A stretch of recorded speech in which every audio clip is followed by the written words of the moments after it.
السلام علیکم پیارے دوستوں، ہمارے چینل پر خوش آمدید۔ قوم لوط جنہوں نے ایسی برائی کو ایجاد کیا جو ان سے پہلے دنیا میں کسی قوم نے نہ کیا تھا، ایسی بدکاری جس کی مثال تاریخ میں کہیں نہیں ملتی، اس قوم نے ایسا کام کیا تھا اور ان کا کیا انجام ہوا۔ حضرت لوط علیہ السلام اللہ کے ایک برگزیدہ نبی تھے۔ اب کے والد کا نام ہارون تھا جو طارق کے بیٹے تھے۔ اب کی پیدائش عراق کے قدیم شہر میں ہوئی تھی۔ اس شہر میں ابراہیم علیہ السلام کا مسکن تھا۔ دراصل لوط علیہ السلام کے والد ہاران حضرت ابراہیم کے سگے بھائی تھے، یعنی حضرت لوط علیہ السلام حضرت ابراہیم کے بھتیجے تھے۔ چونکہ حضرت لوط علیہ السلام کے والد ان کے بچپن میں ہی انتقال کر چکے تھے، لہٰذا حضرت لوط کو حضرت ابراہیم نے بیٹا بنا کر پالا تھا۔ اب حضرت ابراہیم پر سب سے پہلے ایمان لانے والوں میں شامل ہیں۔ اب حضرت ابراہیم کے زمانے میں اہلی صدوم کی رہنمائی کے لیے نبوت کے منصب پر فائز ہوئے۔ حضرت لوط کے بہت سارے معجزات ہیں۔ اب جس وقت بارش کے لیے دعا کرتے تھے تو آسمان بادلوں سے بھر جاتا اور خوب بارش ہوتی تھی۔ حضرت لوط جس پتھر پر سر رکھ کر سوتے، اس پتھر پر اب کے سر مبارک کا نشان بن جاتا تھا۔ صدوم وہ علاقہ تھا جہاں لوط علیہ السلام مبعوث فرمائے گئے۔ صدوم کے آس پاس 5 نہایت ہی خوبصورت شہر آباد تھے، جن میں سے ہر ایک کی آبادی 1 لاکھ سے زیادہ ہی تھی۔ یہ علاقے نہایت ہی سرسبز و شاداب اور قدرت کی فیاضی کا حسین شاہکار تھے۔ یہاں باغات کی کثرت تھی، لہلہاتی کھیتیاں یہاں کی ضروریات سے کہیں زیادہ تھی۔ جارڈن اور اسرائیل کے درمیان بسا ہوا یہ علاقہ نہایت ہی زرخیز تھا۔ وہاں طرح کے اناج، پھل اور میوے بکثرت پیدا ہوتے تھے، اور یہی وجہ تھی کہ آس پاس کے بستیوں کے لوگ ہی اپنی معاشی اور غذائی ضرورت کے لیے ان بستیوں کی طرف آتے تھے۔ مگر یہ بات اہلی صدوم کے لوگوں کو بالکل بھی پسند نہ تھی۔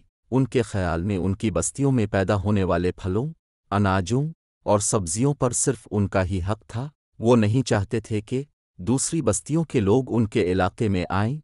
ایک دن صدوم کے لوگ اس بات پر غور و فکر کر رہے تھے کہ باہر سے آنے والے لوگوں کو یہاں آنے سے آخر کیسے روکا جائے، کہ ابلیس ایک بزرگ کی شکل میں ان کی محفل میں آیا اور کہا، اگر تم ان سے پیچھا چھڑانا چاہتے ہو تو میرے کہنے پر عمل کرو۔ اس اجنبی بزرگ کی بات لوگوں نے بہت توجہ سے سنی۔ ابلیس نے کہا، میں کل بتاؤں گا۔ دوسرے دن ابلیس ایک خوبصورت جوان لڑکے کے بھیس میں آیا اور انہیں اپنی عورتوں کے بجائے مردوں کے ساتھ فعلی بد کرنا سکھایا۔ ابلیس نے کہا کہ اگر تم ان بستیوں کے لوگوں سے نجات چاہتے ہو جو تمہاری بستی میں آ جاتے ہیں، تو ایسا کرو کہ جب بھی کوئی شخص تمہارے علاقے میں آئے تو تم لوگ زبردستی اس کے ساتھ اپنی خواہش پوری کرو۔ اس طرح یہ لوگ اس بستی میں آنا چھوڑ دیں گے۔ اپنی نفسانی خواہشات کے لیے مردوں سے بدفعلی اس قوم کا دستور بن گیا تھا۔ یہاں بے حیائی عام ہو گئی تھی۔ حکمراں، سردار اور ہر طبقے میں گھر گھر یہ عمل پھیل گیا تھا۔ بھری محفل میں یہ لوگ اس فعل بد کے کام کو کر کے خوش ہوتے تھے۔ کوئی بھی محفل اس کام کے بغیر ادھوری سمجھی جاتی تھی۔ خاص کر مسافروں میں سے کوئی خوبصورت لڑکا ہوتا تو یہ لوگ اسے اپنا شکار بنا لیتے۔ تلمود میں لکھا ہے کہ اہل صدوم اپنی روز مرہ کی زندگی میں سخت ظالم، دھوکے باز اور بد معاملہ تھے۔ کوئی مسافر ان کے علاقے سے بخیریت نہ گزر سکتا تھا۔ کوئی غریب ان کی بستیوں سے روٹی کا ایک ٹکڑا نہ پا سکتا تھا۔ بارہا ایسا ہوتا تھا کہ باہر کا آدمی ان کے علاقے میں پہنچ کر فاقوں سے مر جاتا اور یہ اس کے کپڑے اتار کر اس کی لاش کو برہنہ دفن کر لیتے۔ اپنی وادی کو انہوں نے ایک باغ بنا رکھا تھا جس کا سلسلہ میلوں تک پھیلا ہوا تھا۔ اس باغ میں وہ انتہائی بے حیائی کے ساتھ بدکاریاں کرتے تھے۔ حضرت لوط علیہ السلام نے انہیں توحید کی دعوت دی اور بدکاری کے اس گندے عمل سے توبہ کرنے کا حکم دیا۔ حضرت لوط نے کہا، تم بے حیائی کیوں کرتے ہو؟ کیا تم عورتوں کو چھوڑ کر لذت حاصل کرنے کے لیے مرد کی طرف مائل ہوتے ہو؟ حقیقت یہ ہے کہ تم احمق لوگ ہو۔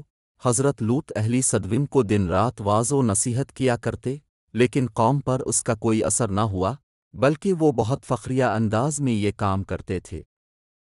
انہیں حضرت لوط کا سمجھانا بھی برا لگتا تھا، لہٰذا انہوں نے صاف صاف کہہ دیا کہ اگر تم ہمیں اسی طرح برا کہتے رہے اور ہمارے کاموں میں مداخلت کرتے رہے تو ہم تمہیں نکال دیں گے۔ حضرت لوط نے نصیحت کا سلسلہ جاری رکھا، لہٰذا ایک دن اہلی صدوم نے خود ہی عذاب الہی کا مطالبہ کر دیا۔ اللہ تعالیٰ نے اب تک ان کے اس بدترین فعل اور بدکاری کے باوجود ڈھیل دے رکھی تھی، لیکن جب انہوں نے حضرت لوط سے ایک دن کہا کہ اگر تم سچے ہو تو ہم پر عذاب لے آؤ، لہذا ان پر عذابی الہی کا فیصلہ ہو گیا۔ اللہ نے اپنے خاص فرشتوں کو دنیا کی طرف روانہ کر دیا۔ یہ فرشتے دراصل حضرت جبرائیل، میکائیل اور اسرافیل علیہ السلام تھے۔ پھر یہ فرشتے حضرت لوط علیہ السلام کے گھر تشریف لے آئے۔ حضرت لوط نے جب ان خوبصورت نو عمر لڑکوں کو دیکھا تو سخت گھبراہٹ اور پریشانی میں مبتلا ہو گئے۔ انہیں یہ خطرہ محسوس ہوا کہ اگر ان کے قوم کے لوگوں نے انہیں دیکھ لیا تو نہ جانے وہ ان کے ساتھ کیا سلوک کریں گے۔ حضرت لوط کی بیوی کا نام نائلہ تھا۔ اس وقت تک وہ ایمان پر نہیں تھی اور وہ دراصل منافق تھی اور وہ کافروں کے ساتھ تھی، لہذا اس نے جا کر اہلی صدوم کو یہ خبر دے دی کہ لوط کے گھر نوجوان لڑکے مہمان ٹھہرے ہوئے ہیں۔ یہ سن کر بستی والے دوڑتے ہوئے حضرت لوط کے گھر پہنچے۔ حضرت لوط نے کہا، اے قوم، یہ جو میری قوم کی لڑکیاں ہیں یہ تمہارے لیے جائز اور پاک ہیں۔ اللہ سے ڈرو اور مجھے میرے مہمانوں کے سامنے رسوا نہ کرو۔ کیا تم میں سے کوئی بھی شائستہ آدمی نہیں؟ حضرت لوط کی بات سن کر وہ لوگ بولے، تم بخوبی واقف ہو کہ ہمیں تمہاری بیٹیوں سے کوئی حاجت نہیں، اور جو ہماری اصل چاہت ہے اس سے تم بخوبی واقف ہو۔ قوم لوط کے اس بے شرمانہ جواب سے اندازہ لگایا جا سکتا ہے کہ وہ فعلی بد میں کس حد تک مبتلا ہو چکے تھے۔ جب حضرت لوط علیہ السلام کی قوم ان کے گھر کی طرف دوڑتی ہوئی آئی تو حضرت لوط نے گھر کے دروازے بند کر دیے اور ان نوجوانوں کو ایک کمرے میں چھپا دیا۔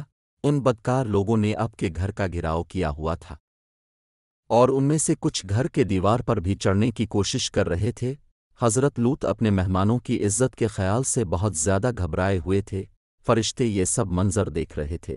جب انہوں نے حضرت لوط علیہ السلام کی بے بسی اور پریشانی کا یہ عالم دیکھا تو حقیقت سے پردہ اٹھاتے ہوئے یوں فرمایا، اے لوط، ہم تمہارے رب کے بھیجے ہوئے فرشتے ہیں، یہ لوگ ہرگز تم تک نہیں پہنچ سکیں گے۔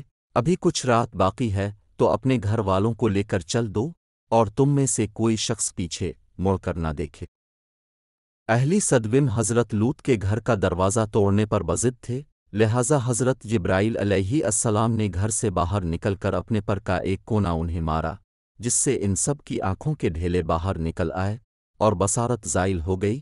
یہ خاص عذاب ان لوگوں کو پہنچا جو حضرت لوط کے پاس بد نیتی سے آئے تھے۔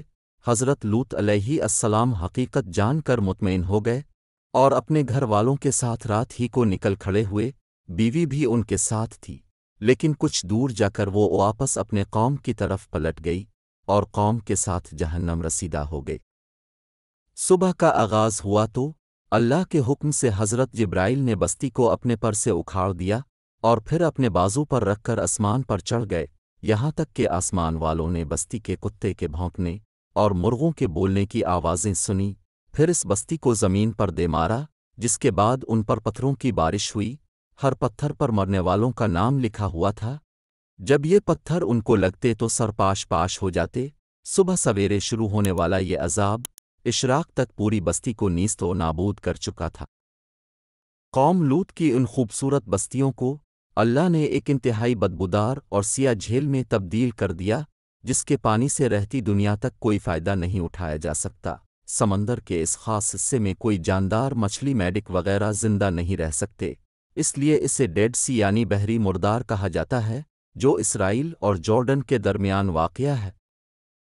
آرکیولوجسٹ نے 10 سالوں کی تحقیق و جستجو کے بعد اس تباہ شدہ شہر کو دریافت کیا تھا۔ تحقیقات سے پتہ چلا تھا کہ اس شہر میں زندگی بالکل ختم ہو چکی ہے۔ اس شہر کے راستے اور کھنڈرات کو دیکھ کر آرکیولوجسٹ نے یہ اندازہ لگایا کہ جب یہ شہر تباہ ہوا تو اس وقت لوگ روز مرہ کے معمولات کے کاموں میں مشغول تھے اور یہاں زندگی اچانک ختم ہو گئی تھی۔ اہلی صدوم جنہیں پتھر بنا دیا گیا تھا، ان کے بت ابھی تک بحر مردار کے پاس موجود ہیں، جو تا قیامت لوگوں کے لیے ایک عبرت ہے۔ آج یورپی ممالک میں انسانی آزادی کے نام پر اس بدکاری کی اجازت دی جاتی ہے اور اس فحش عمل کو فخر سمجھا جاتا ہے، مگر حقیقت یہ ہے کہ ہم جنس پرستی بالکل فطرت کے خلاف ہیں، جس سے انسانی معاشرہ تباہ و برباد ہو جاتا ہے۔ ایک مرتبہ حضرت سلیمان علیہ السلام نے شیطان سے پوچھا کہ اللہ کے نزدیک سب سے بدترین عمل کیا ہے؟ ابلیس بولا، جب مرد سے بدفعلی کرے اور عورت سے خواہش پوری کرے۔ حضرت ابن عباس سے روایت ہے کہ اب صلاۃ و اسلام نے فرمایا کہ اس شخص پر اللہ پاک کی لعنت ہو جو قوم لوط والا عمل کرے۔